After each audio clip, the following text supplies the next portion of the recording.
everyone, today I'm going to read 3 stories, Hector the Collector, A Little House in a Big Place, and Alligator Baby.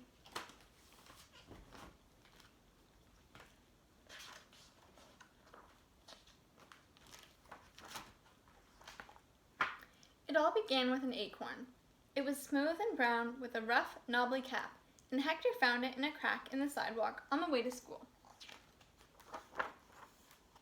At recess, he found 2 more. One was skinny and green. The other was short and chubby, like an old man with his hat pulled over his eyes. On the way home, he picked up some more. 2 were as green as apples. 2 were brown and grainy like wood. One was golden and smooth, like polished stone. Some were round, some were long, some were stubby. They all had rough, knobbly caps. They were all different. They were all the same. They were all beautiful. Hector put them in his pockets, and when his pockets were full, he put them in his desk at school. One day after lunch, his teacher checked everyone's desk to see if they were all tidy. Everyone else had pencils and notebooks. Hector's was the only desk full of acorns. Everyone laughed. "Where are your pencils?" asked Alex. "Where are your pens?" asked Evan. "What are you doing with all those acorns?" asked Andre. "Maybe he's a squirrel," shouted Maddie. Hector was so embarrassed. But their teacher said, "Hector isn't a squirrel. He's a collector. I bet he had a good reason for choosing each of these." "Well," Hector said slowly, and began to show them one by one. "This one is gold, and this one is green." His classmates all moved closer to see. "These ones are short and fat." Everyone giggled. "This one is tall and skinny." Everyone looked. "They're all different, and they're all the same, and they're all beautiful." Everyone was quiet. "That," said the teacher, "is what makes a great collection. I bet some of you have collections too." Slowly, Alex raised her hand. She collected pennies in a jar. And Evan collected stuffed animals. Andre collected fortune cookie fortunes. And Maddie collected smoothed down glass from the beach. It was called sea glass. Jesse's father collected baseball cards, and Derek's grandma collected stamps. There were lots of ways to collect things. You could collect old scraps of fabric in a quilt, or photographs in an album, or songs in your head. Some collections took up a whole building, like the Museum of Natural History, where they collected butterflies and bones, or the public library, where they collected books, or the Metropolitan Museum, where they collected paintings and sculptures from all over the world and from all of time. Those collections belonged to everyone. But some collections, like Hector's, belonged to just one person. Every collection was different. Every collection was the same. Every collection was beautiful. So the next one I'm going to read is called A Little House in a Big Place.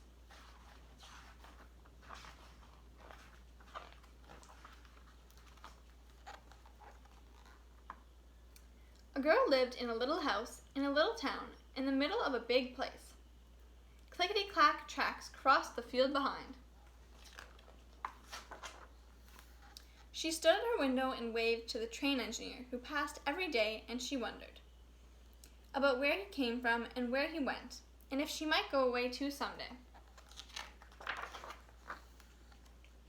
The train engineer drove east through the night and west as the sun came up. He drove past many towns, but in this one town, a little girl waved to him from a house with shining colored lights.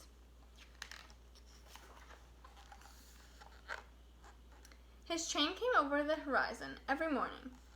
One moment there was only sky, and the next moment there would be a dot that got bigger and bigger and bigger, and the dot would become the train. Every morning the girl waved and the engineer waved back. The train rushed and rumbled to the other side of her window and away, and became a dot, a smaller dot, an almost invisible dot. But his wave and her wave together made a home in her heart. She wondered about the engineer riding high in the front. She wondered if he liked his uniform and his engineer's cap. Maybe he wanted to wear a cowboy hat or a suit with tails and a top hat. She didn't know his name, and he couldn't know hers. She didn't know that this day would be his last day driving that train.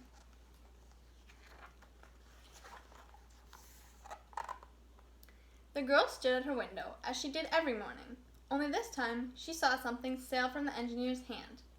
She ran out from the little house, but whatever it was, the sailing something, she couldn't spot.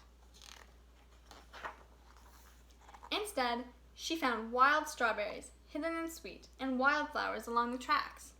She picked some and lay in the warm-smelling prairie grass, looking up at the sky, listening to the songs of the grasshoppers' chirps and feeling the whoosh of the wind.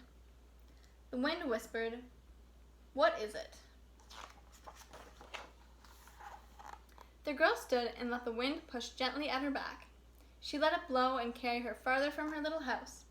She could see the tiniest speck, a dot, that grew and turned out to be the engineer's cap.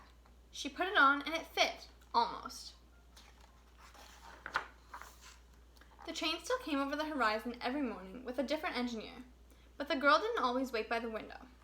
Sometimes she painted pictures, sometimes she danced, and sometimes she made up songs to play on the guitar.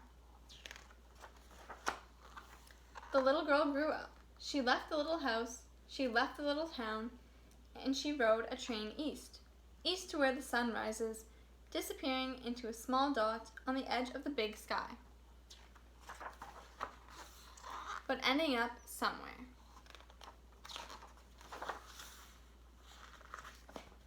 Alright, and the last book I'm going to read today is called Alligator Baby.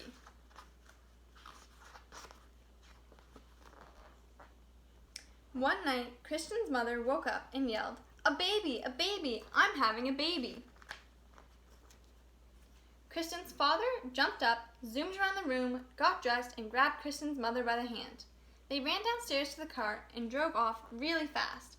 Vroom! Unfortunately, they got lost. They didn't go to the hospital. They went to the zoo. But it was okay. Christian's mother had a lovely baby. Then they drove home and knocked on their front door. Blam, blam, blam, blam, blam.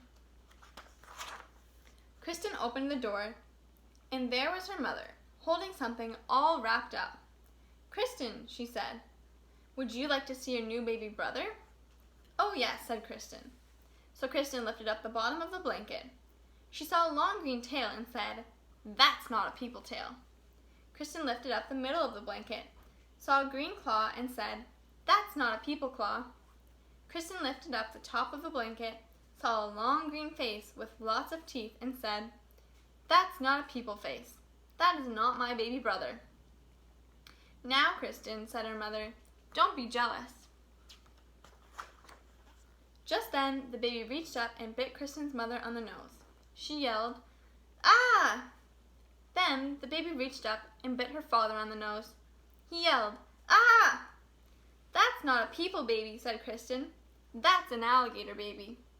"Goodness," said her mother, "we've got the wrong baby." So Kristen put the alligator baby into the fish tank, and her mother and father drove back to the zoo. They came back in an hour and knocked on the door. Blam, blam, blam, blam, blam. Kristen opened the door, and her mother said, "Would you like to see your new baby brother?" "Oh, yes," said Kristen. Kristen lifted up the bottom of the blanket, saw a fishy tail, and said, "That's not a people tail." Kristen lifted up the middle of the blanket, saw a flipper, and said, "That's not a people flipper." Kristen lifted up the top of the blanket, saw a face with whiskers, and said, "That's not a people face. That is not my baby brother."